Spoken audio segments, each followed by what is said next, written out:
Hey, what's up, guys? I'm here with Grant Morrison. He needs no introduction, really, because if you guys are watching the show, then you guys are already fans of his. But we want to know what Grant is here promoting mainly, and it's this new Virgin Comics line, correct? Yeah, well, this is this. My part of it's not so much the comic side of it because I'm kind of exclusive to DC for comic books. So we wanted to work with the Virgin guys because I got on so well with them, and they're really smart guys. And we come up with this notion of doing a bunch of animated shorts, which then became the idea of taking the Mahabharata, the great Indian epic, and turning it into a bunch of little 4-minute shorts that would go out as internet content on cell phones. So for me, it was just the big challenge of taking this book. It's like it's like 15 Bibles stacked one on top of the other, and breaking it down into this really cool, hardcore battle story, which has also got an interesting spiritual core to it. Wow. So you're not afraid to just take something head on by the teeth. Most people would buckle under the pressure of something that's stood that kind of test of time and had that many people following it. But how do you take something that has that kind of audience and bring it into a digital realm in such small, succinct pieces? I mean, it's got to be a bigger challenge than you just described. I mean, what are really some of the things that you were challenged with? Well, it's been a huge challenge. Like I say, the actual story is enormous. It's the story of a family who kind of splits in two, and they start to fight one another, and this fight becomes the biggest war that's ever been seen. It ends an entire age of the Earth, and the ending of the fight defines the following age, which is the one we live in. So the whole thing's really relevant to the world we live in. So I was kind of trying to bring out the stuff that was most modern for our audience. So we took this really ancient story, which has in it some really cool stuff. There's descriptions of weapons in there that when you read them, it's an exact description of how an atomic bomb works. Wow. So I'm thinking, did these guys know something? They're talking about a culture that existed before ours, which was of supermen, and they had atom bombs and flying machines, and it's all described in this story like it was historical. So I kind of took those elements, the sci-fi elements, and imagined, okay, so before our culture began, back in the mist of time, there was something else, a bigger, more exalted culture of these super people, these warriors, and what we're doing is the story of that. So we made it a lot more science fiction. Previous versions of this have been quite historical, and it's kind of traditional Indian headgear, the whole deal, and the bows and arrows. Sure. But we just decided to go for a real kind of punk sci-fi thing and actually bring it right up to date. And that'll probably translate a lot better to the cyber, the internet, tech, cell phone culture. Well, that's what I figure, and even in the old stories, they're describing technology that sounds like cell phones. I mean, you should read some of this stuff. It's so cool. Nuts. And they're actually talking about devices that eliminate the illusion of distance and people talking to one another across thousands of miles. So they're actually talking about technology we've got, but their version of it's even better. So like I say, we created this world, and I think it looks really amazing. It's really futuristic looking, but it's set in the past, and I think that's what's going to make it quite interesting. But you're like you said, you're helping with the project, but you're exclusive to DC. My head's a little turned around. I got to ask, how did Orion really die? How did he die? He was shot.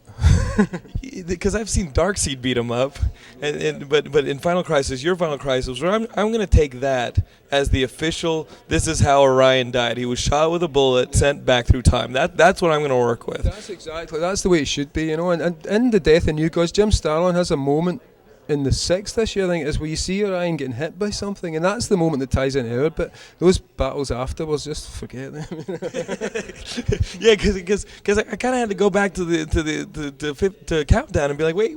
But I think Darcy kills him about 5 times.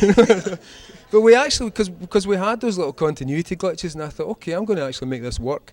Because one of the things about a big multiverse crisis, a DC crisis, that you've got to actually make the continuity fit. And so even though I don't like continuity much, I made it a challenge for myself to make all that stuff fit. So we've actually got a rationale in the book now that explains why things are a little bit different in different books. And what I really like, and probably the book I'm enjoying the most from you right now, is that All-Star Superman, because you don't have to work within a fixed continuity. You can just do what you want and tell the perfect Superman story, and it's a beautiful story. You're telling something that has a lot of action, but still has those profound moments. Yeah, thanks. How freeing must it be to do a Superman book like that? And is that your exact perfect notion of Superman? Would that be your Superman film? Pretty much. That's what I'd love to do. I even pitched it to the Superman guys. You know? So I mean, we've all been in there pitching the next Superman movie if it ever happens. But yeah, I mean, that was me trying to think, what's my version of the definitive Superman, you know? And it's always got to have the death of Superman, it's got to have Luthor, it's got to have Lois, and we kind of wanted to do that. And like you say, yeah, it was great to be able to do it without continuity, because we could use all the stuff that worked and just throw away all the stuff that doesn't work. And the profundity of it is the biggest part of it. The fact that Superman knows that he's dying. Yeah. You know, you love killing our heroes. Yeah, I love it. It's like they're asking for it, these guys, you know. But running around with their bravado, they're just asking to get kicked in the pants. Well, I mean, to be honest, I don't even so much like killing them as like messing them up bad. You know, so in Batman R.I.P. and in Superman and in Final Crisis, these are kind of final stories. The Final Crisis is the last story of the DC Universe as we've known it. All-Star Superman's the last story of my Superman, you know, and Batman's the last story of Bruce Wayne as Batman. So we're not necessarily killing him. I don't want to tell you what we're actually doing, but you know, like I said before, it's fate's worse than death I've got planned, because I think it's much more fun for a story if there's always the potential for these guys to return in some messed up way. Yeah, and the sales team's like that, because I mean, what you're doing is it's a transformation that a lot, you know, and that's a spiritual look at death. Is that it's more of a transformation to a different life. So you're always working with the profound and the spiritual in your work, and you're really helping to bring that to a Western audience. And this project here is the epitome of it. Did you have any trouble with your Dark Knight, with the Dark Knight coming out, killing Batman off and changing that character up? Did DC give you any problems with that? No, not at all. I mean, the great thing is that nobody buys any extra comics, even when there's a good movie out, so it doesn't matter. Even though the Dark Knight's out there, it's a brilliant movie. People can still come and read Batman R.I.P. and I don't think a lot of the people who saw Dark Knight are going to bother getting into a comic shop, because we don't really see any appreciable difference in sales. So my book's for fans, you know, it's for Batman fans, it's for Batman readers, and it's a different audience, so I don't really see any clash there, and I don't think anybody else saw it, so we had no trouble at all. Now, you were talking in your panel just now about the fact that we are all connected. Yeah. Okay, can you define that more for us? And if we are all connected and we're all one hyper entity, am I the anus? Because I feel like I've been kicked around. Like it, yeah, sometimes. I think it's got multiple anuses, so you might be one of them. You know?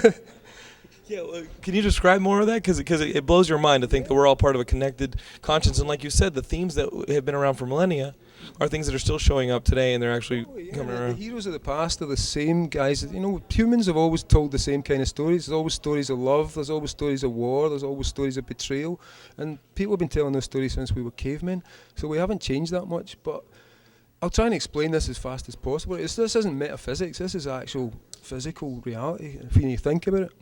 Because most people don't consider the dimension of time in their lives, because the way we live is to only see sections of time. So to try and explain it as quickly as possible in a way that everyone will understand. Right, you stand here in front of me with your microphone, but in order to get here you had to come through that door. So can you point to coming through that door? You know what I mean? In order to get here today you had to be 10 years old. Can you point to being 10 years old? No, you can't, because in the way that we experience time, we can only see it in memory. We can't actually go there, even though we know there is a place called the past, where all this stuff happened and where all those old comics came from and where you as a kid live. You can't go there. You can't even point. You can't show me a direction where the past is. But think of yourself as the leading edge of you, right? This is you right now. You're moving forward through time. But behind you, there's all these different versions of you going back and back and back. And same for all the guys in here. Same for me. I go back through that door. Now imagine you could see that in time. It wouldn't just be a guy with a back and a front. It would be a long trailing thing. Yeah, right. And it contains all of you, and it's got all these arms and all these eyes, and it moves backwards through the door and backwards down the stairs, and it's getting younger all the time through that trail. But like I say, we can't see that. But if you could see it, it would look like a huge snake. And it would keep going back, and there's lots of those snakes, and they all weave together. Every one of those kids running about, everyone here all starts going backwards through time. And eventually you get to be 1 year old. Somewhere in time you are right now 1 year old, because if you were not 1 year old you couldn't be here today. Sure. And that 1 year old then disappears up in his mother's womb. Right? So, but you're still physical, you're still the same you, except it's getting smaller and smaller, and then it goes in there, and that same physical thing divides into an egg cell and a sperm cell, and the egg cell grows out of your mother, so it's still present, nothing's gone away there. Right? The actual physical thing of you has now become an egg in your mother and a sperm cell getting up inside your father. And the same thing happens to your mother and father going back into their mothers and fathers. Right? So you're starting to see this. Yes. And you take it right back, it's like everybody in the human race goes back to the same human root, and then somewhere along the evolutionary tree we're joined by apes, but it's all still one thing. The tree is the one thing, and the tree is rooted in 3.5 billion years ago in the ocean, which was when the first living cell appeared and started to divide. And as I said in there, the first mitochondrial cell, the DNA cell, is still dividing inside your body right now. It's immortal. It's never died, it never went anywhere, it just keeps dividing and making more copies of itself in all living forms. So what we actually are is this amazing divided single cell, which has grown itself across 3.5 billion years into a gigantic, imagine, I see it in my head as like an anemone made out of people and bodies, and so we're the leading edge of the smart part of it, because we can think better than most of the other animals. We've got a kind of way of connecting. Speak for yourself. Yeah, well, I'm watching. I'm the anus. I'm the anus. Remember. Even the anus can think. You know, I can see it happening. I can see the thoughts churning over there. But so yeah, I mean that's what it is. If you can understand that simple thing, where if you can see the whole thing, the whole idea of life as a thing existing in time, and there's only this one huge thing that lives on the planet Earth, a huge living entity that feeds on the forests and feeds on itself, and that's us. That's what we really are. And if you can imagine yourself right now, on your body, right, the skin cells come off and die, like millions of them all the time. Every 10 seconds you're losing like millions of skin cells or whatever it is. Can't remember the exact number. But it feeds itself again. Yeah, but imagine you were one of those skin cells. Every single skin cell has got a little architecture inside. It's got proteins, it's got all this stuff, it's got a function, it does things. If there's an infection, the cells will run in and fight the war for you. So imagine how it feels to be one of those cells, you know, in your body. Does it think the way we do? Is it part? So I'm thinking of we're like that on the big body. Because when one of your cells flakes away, it dries up and it dies. Can you imagine that moment for the little cell that thought it was really cool and it's got a job to do, and then suddenly, oh my God, I'm dying, and it drops away. Wow. But your body stays still there. It's part of you dead on the floor, but your body's still alive. Now imagine that on the big scale, and the way that we imagine these bodies we're in die and fade and get shriveled and dry and drop dead. But the actual living, the big living thing never dies. It hasn't died yet. It just keeps renewing itself, and we're the cells that allow it to renew itself. And I kind of believe that what we call consciousness, that sense that we can all think and share thoughts, is actually how the big thing thinks. And we're kind of in the river of that consciousness when we're alive. You know, when we die, we leave it, but it doesn't die. It never dies. So I kind of see it as nobody ever dies on the planet, really.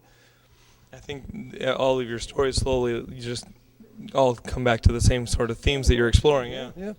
Well, Grant, thank you for being with us. Thanks for being on Geekscape. Yeah, sorry, I was a bit heavy there. No, I think that's what we want in our geeks. You know, like the smart stuff that can also entertain and get us thinking. You know what I mean, and inspire us. So thank you so much for giving us that. Thank you. Thanks. And good luck with the project. We look forward to downloading it and viewing it. Yeah, I mean, it's looking pretty good already. So hope you enjoy it. Sounds great. Thanks, Grant. Thank you. Thanks a lot.